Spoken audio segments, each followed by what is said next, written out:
여러분 안녕하십니까? 한건산입니다. 19번째 특강 시간입니다. 지난 강의에서 천국으로 들림받지 못하고 죽는 자는 그가 심은 대로 영의 세계에 들어가게 되는데, 어떤 자는 문자 그대로 옥이나 무저갱에 갇히게 되거나 불 가운데 던져지거나 어둠 가운데 버려지게 되거나 또는 벗은 채로 발견된다고 증언했습니다. 이러한 자들 중에 귀신이라고 불리우는 존재들이 있는 것이지요. 타락한 천사, 즉 미혹하는 영들도 귀신을 가장할 수 있지요. 그렇지만 죽은 자들의 영이 신령한 몸을 덧입지 못하면 벗은 자로 남게 되거나 어둠 가운데 버려질 수 있는 것입니다.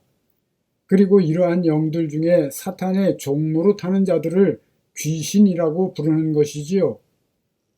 옥이나 무저갱에 갇힌 자들을 제외하고 벗은 채로 이 땅에 남겨지거나 어둠 가운데 버려둠을 당한 영들은 몸이 없기 때문에 사람이나 짐승 안에 거하려고 합니다.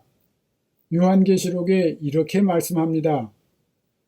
죽임을 당한 어린 양의 생명책에 창세 이후로 이름이 기록되지 못하고 이 땅에 거하는 자들은 다 그 짐승에게 경배하리라.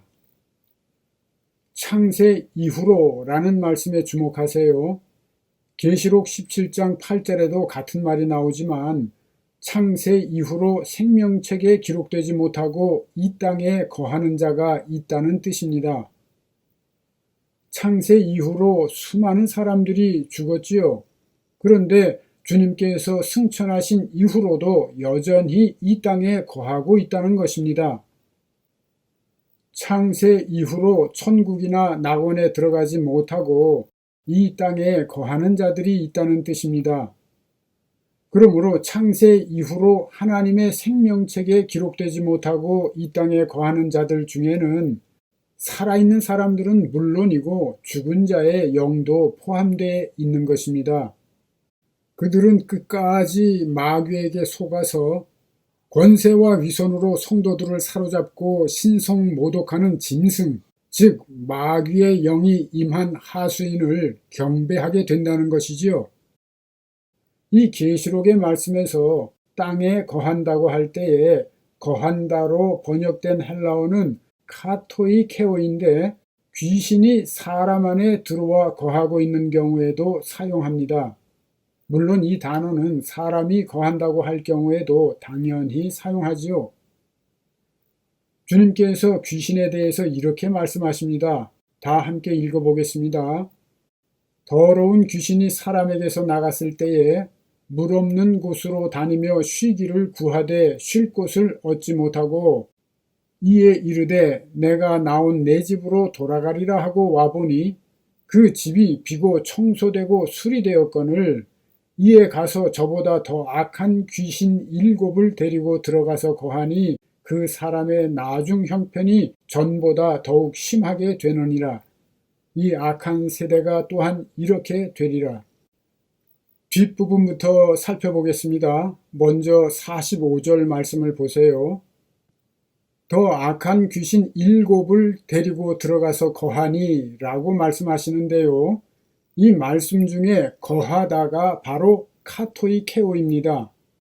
이와 같이 사람에게서 나간 귀신과 7 귀신에 관한 주님의 가르침뿐만 아니라 무덤 가운데 거하던 군대 귀신 들린 사람에 대한 기사에서도 알 수 있듯이 이 귀신들은 사람들이나 짐승의 육신에 들어가서 거하려고 합니다. 귀신은 신령한 몸도 입지 못하고 육신의 몸도 없기 때문이지요. 44절을 보세요. 내가 나온 내 집으로 돌아가리라 이렇게 말하지요. 귀신들이 사람의 몸을 그들의 집으로 알고 있다는 진리를 알 수 있지요. 그렇습니다. 사도 바울이나 베드로는 사람의 몸을 장막, 즉 집에 비유하고 있습니다. 마찬가지로 여호와이신 주님도 자신의 육체를 가리켜서 성전, 즉 하나님이 거하시는 집이라고 말씀하신 것입니다. 우리 속사람, 즉 영이 거하는 곳이 바로 육체이기 때문이지요. 물론 사람이 살아있는 동안 이 영은 혼과 육과 더불어 하나의 인격체가 되는 것이므로 떼어서 생각할 수는 없습니다. 그리고 우리의 영이 이 장막집을 벗어나는 것이 죽음이요 부활인 것이지요. 따라서 신령한 몸도 덧입지 못하고 육신도 없어진 자들은 사람의 몸을 집으로 삼아 거하려고 하는 것이고, 들어와서 거하면서 그 사람의 형편을 어렵게 만드는 것입니다. 무속인들을 보세요. 귀신들이 한결같이 그들을 병으로 힘들게 하거나 가족들을 죽인다고 협박해서 신내림을 받게 한다고 하지 않습니까? 그 예수 믿지 않고 죽은 영들을 받은 사람들은 결국 최후의 심판 날에도 구원받지 못할 가능성이 큽니다. 왜냐하면 예수를 거부하고 믿지 않고 죽은 자들이 그들에게 임하기 때문이죠. 그러나 그들이 죽기를 각오하고 예수 믿기로 작정하고 주님께 매달려서 구한다면 구원을 받을 뿐만 아니라 귀신을 물리칠 수 있게 되는 것이지요. 그리고 43절에 보면 귀신이 나갔을 때에 물이 없는 곳을 두루다니며 쉴 곳을 찾았다고 말씀하지요. 물이 없는 곳이 어디입니까? 본강이 제15강에서 증언했듯이 물은 믿는 자들이 받을 성령을 가리킵니다. 절대로 달리 해석할 수는 없습니다. 이 가르침에서 물은 성령을 비유한 것입니다. 성령이 계시지 않는 곳이 바로 물이 없는 곳입니다. 예수 믿지 않는 사람들에게는 성령이 계시지 않습니다. 그렇기 때문에 성령이 계시지 않는 사람들의 속에 귀신이 들어가서 편안하게 거하게 되는 것이지요. 그런데 주변에 물 없는 곳을 얻지 못하고 다시 돌아와 봤더니 이 옛집에는 성령이 계시지 않고 비어 있었다고 말씀하신 것이지요. 이런 경우 더 많은 귀신들이 들어올 수 있어서 그 사람의 나중 형편이 처음보다 더 심하게 된다고 교훈하신 것입니다. 그런데 예수 믿는 사람에게는 귀신이 들어오지 못한다는 말을 한 번쯤은 들어보셨지요? 예수 믿는 사람은 하나님의 성전인데 그 성전 안에 귀신이 어떻게 들어올 수 있느냐고도 말합니다. 그러나 이러한 말들은 영적으로 눈먼 사람들의 주장입니다. 귀신은 예수 믿는 사람에게도 얼마든지 들어올 수 있습니다. 성령이 소멸된 사람에게 당연히 들어올 뿐만 아니라 깨어있지 못하면 언제든지 들어옵니다.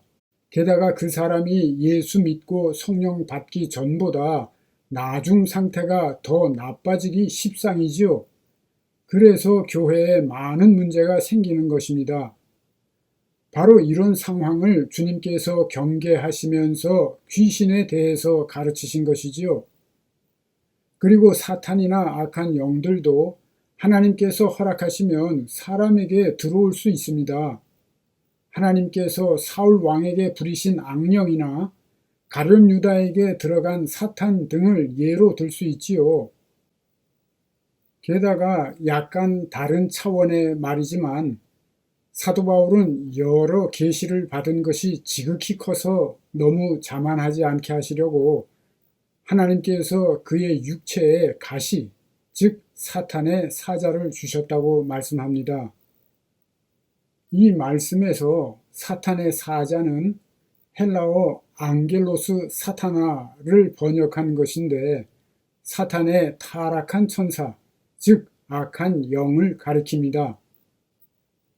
사도 바울은 이 악한 영이 떠나가게 하기 위해서 하나님께 3번이나 간구했지만 하나님께서는 내 은혜가 네게 족하도다. 이는 내 능력이 약한 데서 온전하여 짐이라 이렇게 응답하십니다. 그러나 물론 사도 바울은 그가 사는 동안 육체의 가시에 불과한 이 악한 영의 다스림을 받지 않았고 악한 영을 다스리며 끝까지 믿음을 지키고 승리할 수 있었습니다. 하나님께서는 우리 믿는 자들을 온전하게 하사 천국에 들어오게 하시려고 악한 영들도 사용하시는 것이지요. 하나님께서는 사랑하시는 자녀들을 위해서 회개하게 하시거나 온유하고 겸손한 자가 되게 하시거나 온전히 거룩하게 하기 위해서 그러한 질병이나 사탄의 영들을 도구로 사용하시는 것입니다. 그러므로 크리스찬이라면 마땅히 늘 예수 안에 거해야 하고 경건의 훈련을 게을리하지 말아야 하는 것입니다.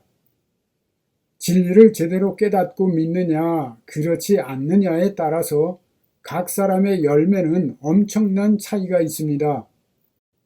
대부분의 교인들이나 일반 사람들조차도 스스로 확신을 가지고 굳세게 믿으면 그 믿는 대로 된다고 굳게 믿고 있습니다. 그러나 믿음에 대해서 제대로 깨닫지 못했다면 스스로 속고 있을 가능성이 큽니다.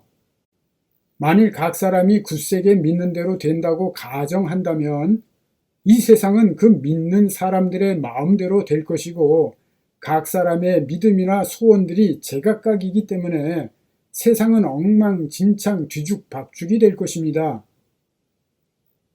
스스로 지옥이나 무저갱이나 귀신이 없다고 굳세게 믿는다면 그대로 됩니까? 스스로 예수 믿기 때문에 죽은 후에 천국에 간다고 굳게 믿는다면 그대로 될까요? 예수 믿지 않고 살다가 죽기 바로 전에 전도받아 예수 믿고 편안한 마음으로 눈을 감았다고 해서 천국에 갑니까? 발버둥 치면서 죽으면 지옥에 가고 편안하게 죽으면 천국에 간다고 말하지요. 성경 어디에 근거해서 그러한 말을 믿는 것일까요? 그렇다면 불교 신자들이나 스님들, 여타 종교인들이나 일반 사람들은 모두 다 몸부림치다가 죽을까요? 각자 생각하고 믿는 대로 반응하는 경우가 많습니다. 스스로 속을 수 있기 때문에 어떤 이들은 편안하게 눈을 감을 수도 있고 어떤 이들은 괴롭게 눈을 감을 수도 있는 것이고 또한 죽기 전에 천사를 보는 이들도 있고 귀신을 보는 이들도 종종 있어서 거기에 반응할 수도 있는 것이지요. 마태복음 25장에 있는 양과 염소의 비유를 잘 생각해 보시기 바랍니다. 이 말씀은 완악한 유대인들에게 주는 것이 아니라 제자들에게 주는 가르침이지요. 저주를 받은 자들이 주님을 향해서 이렇게 말하지요. 주여, 우리가 어느 때에 주께서 줄이신 것이나 헐벗으신 것이나 옥에 갇히신 것을 보고 공양하지 아니하더이까? 이렇게 반문하지요. 그 사람들은 자기들이 천국에 들어갈 것을 확신하고 있던 사람들이 틀림없지요. 그들의 말에 따르자면 나름 열심히 예수 믿은 사람들입니다. 이들에게 주님은 지극히 작은 자 하나에게 하지 아니한 것이 곧 내게 하지 아니한 것이라고 말씀하면서 그들이 영벌에 들어갈 것이라 말씀하십니다. 이와는 반대로 칭찬을 받고 천국에 들어갈 사람들은 자신들이 자격이 없는 사람들로 믿고 있었지만 영생에 들어가게 됩니다. 천국에 들어가는 것이 각자가 굳세게 믿는다고 그 믿음대로 되는 것이 결코 아닌 것을 알 수 있지요. 심은대로 거두는 것이며 진리를 따라 믿어야 그 믿음대로 이루어지는 것입니다. 혹시 이번 강의를 들으시는 동안에 두려움이나 거부감 등을 느끼신 분들도 있었을 텐데요. 그런 분들은 본 강의 제5강 전편, 중편, 후편 그리고 7번째 특강을 다시 한번 보시기 바랍니다. 영과 귀신의 세계를 모르고 진리를 알고 있다고 스스로 생각하면 마귀의 올무에 걸린 채로 살게 되거나 눈 감은 채 칼을 휘두르는 무사와 같이 될 수 있습니다. 우리 주 예수 그리스도의 진리를 깨닫고 성령 충만함을 입어서 영들을 보고 싸우며 승리하게 되시기를 예수의 이름으로 축복합니다. 오늘은 여기까지 하겠습니다. 안녕히 계십시오. 한건산이었습니다. 끝까지 애청해 주셔서 감사합니다.